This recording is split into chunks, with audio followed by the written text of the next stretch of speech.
All right, thanks, Ron. Well, as we age, the way we exercise changes over the years, and we are joined this morning by Dr. Dan Ritchie, who has written a new book, Never Grow Old, about ways to continue to exercise well into your 70s and 80s, and thanks for being here today. Yeah, my pleasure. Thanks for having me.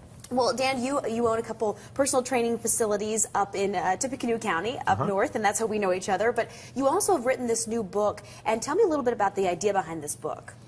Yeah, well, really, the Never Grow Old concept is a concept me and Cody Sight, my business partner, have been thinking about for over 10 years. We've trained over 2,000 clients now over the age of 50, and we really felt like it was time to offer that to everyone around the world. In fact, people email me all the time and say, hey, do you know a trainer in D.C. or in Seattle? And I'm like, well, I really don't. And so we really felt like it was time to put it into a book and also a DVD and online program. So if somebody wants to train with me from their own home, they can do that now. We've filmed 17 different workouts. So just like we used to train you one-on-one, we can now do that with people in their own living room, in their own gym, wherever they want to do that.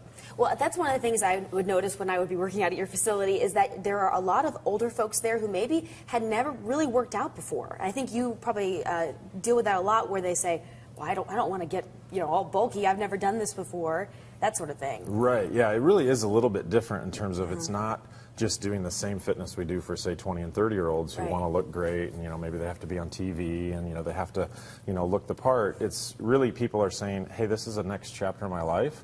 I want to be able to play with my grandkids. I want to stay independent. I want to avoid the dreaded nursing home. I don't ever want to have to leave my home. Independence is a really big thing for baby boomers. And so the exercise program is really designed for how do we get people the results they want without hurting them?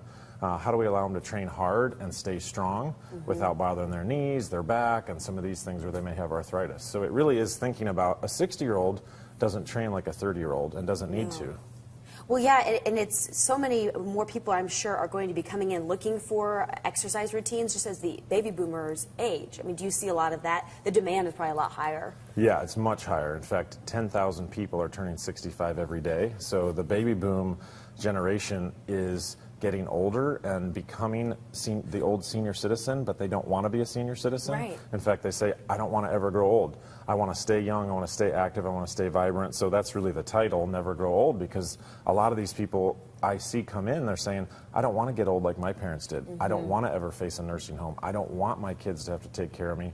I want to be able to take care of myself. I want to still go to Antarctica. I still have a long bucket list. A lot of adventures I want to pursue. Well, yeah, and it's definitely an age group that there's obviously a captive market for it, but you actually deal with all different age groups. I do want to point out that you got a huge award here, the Personal Fitness Professional Magazine Personal Trainer of the Year, which is pretty cool. Yeah, it was very cool. Recently in Chicago in October at Club Industry, I was recognized out of 500 trainers from several countries. The U.S. and Canada are the primary countries this magazine serves, but yeah, fitness professionals all around the world, and I was recognized as the Trainer of the Year. So pretty nice to see the fitness industry is starting to recognize that fitness for people over 50 is important. Right. Because kind of typically the fitness industry is focused on people in their 20s and 30s. Well, coming up after the break, you're actually going to show us some of those exercises, and definitely want to stick around for that. We'll tell you more about the book after this. You're watching Local 7 Lifestyles on WTVW.